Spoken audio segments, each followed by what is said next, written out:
E aí, galera, vamos lá, mais um pouquinho de demografia para vocês. Olha só, na aula de ontem eu falei sobre dois conceitos importantes para a demografia: população absoluta e população relativa ou densidade demográfica. Ainda na demografia, é muito importante considerar os dados demográficos, as informações demográficas, elas nos servem como parâmetro principalmente para entender a condição socioeconômica de um país. Por exemplo, um dado interessante que a gente sempre utiliza na demografia é o dado taxa de fecundidade.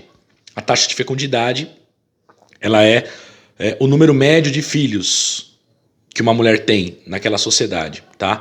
Então, a gente vai entender depois relacionando esse conceito com, por exemplo, quando você olha considera padrões socioeconômicos, quanto mais precário for o padrão socioeconômico, quanto mais precária for aquela sociedade do ponto de vista econômico, em geral, maior a taxa de fecundidade. Isso tem a ver com uma série de fatores, políticas de saúde pública, falta de recursos, investimentos, informações, a gente vai discutir melhor isso mais para frente. Além da fecundidade, a gente considera a natalidade. A taxa de natalidade não é exatamente a mesma coisa da fecundidade.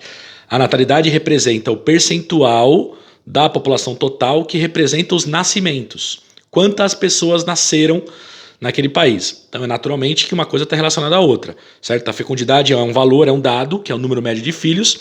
A natalidade é o percentual de nascimentos.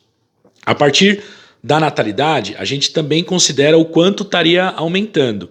Para a gente poder analisar esse aumento, ou crescimento chamado crescimento natural da população, a gente também considera a mortalidade.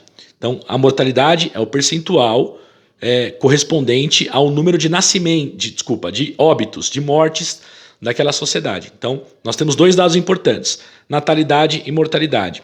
Então, considerando o crescimento natural de uma população, ainda não incorporando o dado de migração, do fluxo migratório, por exemplo, a gente considera um país, eu preciso considerar que existem saldos migratórios. Eu vou falar isso mais para frente.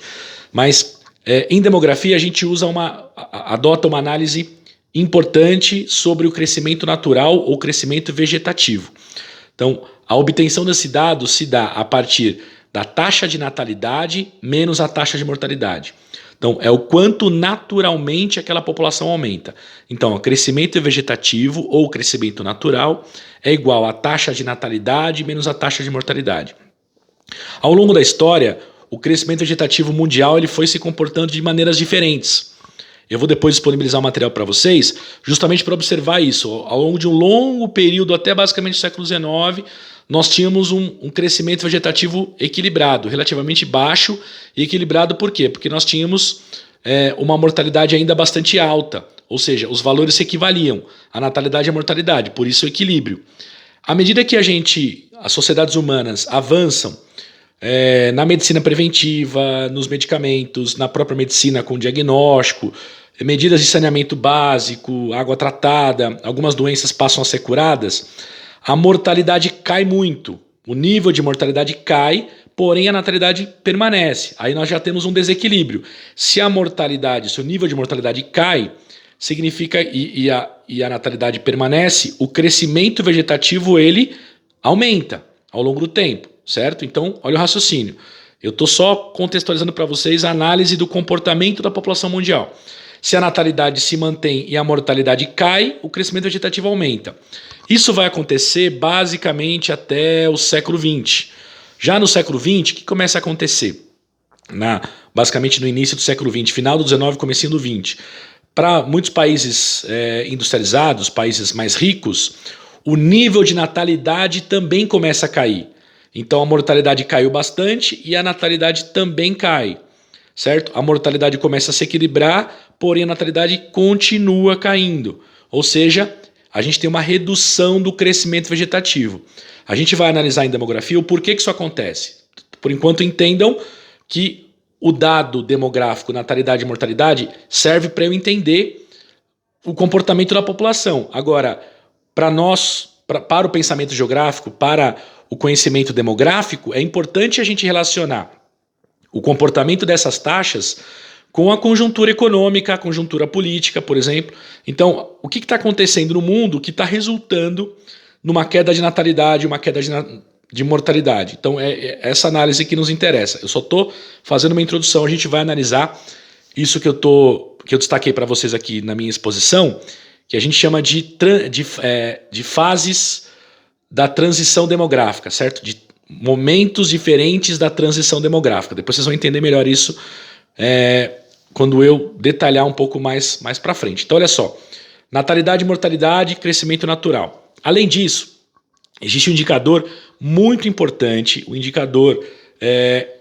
que basicamente acaba mensurando, avaliando as condições de vida de uma população, que é a mortalidade infantil. Isso é um dado muito importante que a gente usa na demografia. O que é a mortalidade infantil? É o número de mortos, crianças mortas de 0 a 1 ano, por 1.000 nascidos vivos. Então, a cada 1.000 nascidos vivos, certo? De 0 a 1 ano, quantas morrem? Então, um dado considerado padrão pela Organização Mundial da Saúde são 8 mortos por 1.000 nascidos. Ou seja, um dado não padrão, não é o ideal, mas é um dado aceitável, certo? Que não configura um problema social e econômico, considera uma variação estatística aceitável quando você tem em uma população, a cada 1.000 crianças que nascem, 8 morrem. Isso é aceitável. Porém, quando a gente olha para cada país, a gente percebe uma mudança, uma diferença nesse dado. O Brasil já teve uma mortalidade infantil muito alta. Países africanos têm mortalidade infantil de 100, 50, ou seja, a cada 1.000 crianças que nascem, 100 morrem. Países pobres, Afeganistão, por exemplo, países asiáticos do Sudeste Asiático mais pobres, ou da Ásia Central, como o Afeganistão. Então a gente está falando de realidades socioeconômicas muito complexas, condições econômicas precárias, situações de guerra, e a mortalidade infantil é alta. A mortalidade infantil ela serve como um termômetro importante para a gente medir. Se a mortalidade infantil é alta, o que está acontecendo naquela sociedade? Então, o principal aspecto é o seguinte: no momento 0 a 1 ano, a única alimentação e a alimentação ideal para um recém-nascido, para uma criança recém-nascida, é o leite materno. O leite materno ele é proveniente, naturalmente, da sua genitora, da sua mãe. Se não há uma alimentação adequada, se não há um cuidado de saúde para a mãe, naturalmente você não tem os nutrientes necessários para o filho, e o filho acaba morrendo, por exemplo, de subnutrição. Ou seja, a alta mortalidade infantil, em muitos casos, ela evidencia uma precariedade socioeconômica. Então, a falta de cuidados médicos, a falta de vacinas necessárias já no início da fase da vida de uma criança de 0 a 1 ano. Então, a ausência de medicina preventiva, a falta de saneamento básico, doenças infecto-contagiosas que acometem a mãe, acometem a criança, a má alimentação ou a fome, a própria fome, a falta de alimentação para a mãe acaba comprometendo o aleitamento materno, isso leva uma criança a óbito precocemente. Então entendam a importância desse dado, vejam como a demografia é importante para a compreensão da realidade social e econômica de um país. Então, quando a gente observa a mortalidade infantil, a gente tem um termômetro importante. Quando a gente olha países como Japão, com 2 mortos por 1.000 nascidos, ou Coreia do Sul, com menos de 2, então a gente tem a evidência de que nós estamos diante de uma situação socioeconômica muito melhor, de um grau de desenvolvimento econômico melhor. Tudo bem? Então, basicamente, a gente está falando aqui de uma condição de dados demográficos, como os dados demográficos nos auxiliam na compreensão socioeconômica de um país ou de uma sociedade, ok? Então, crescimento vegetativo, então, natalidade menos mortalidade, o comportamento do crescimento vegetativo, o comportamento da natalidade e da mortalidade, e o dado de mortalidade infantil, tá bom? Por enquanto, para a gente começar a nossa discussão aqui, a gente tem muito para falar sobre demografia ainda, mas só para acrescentar.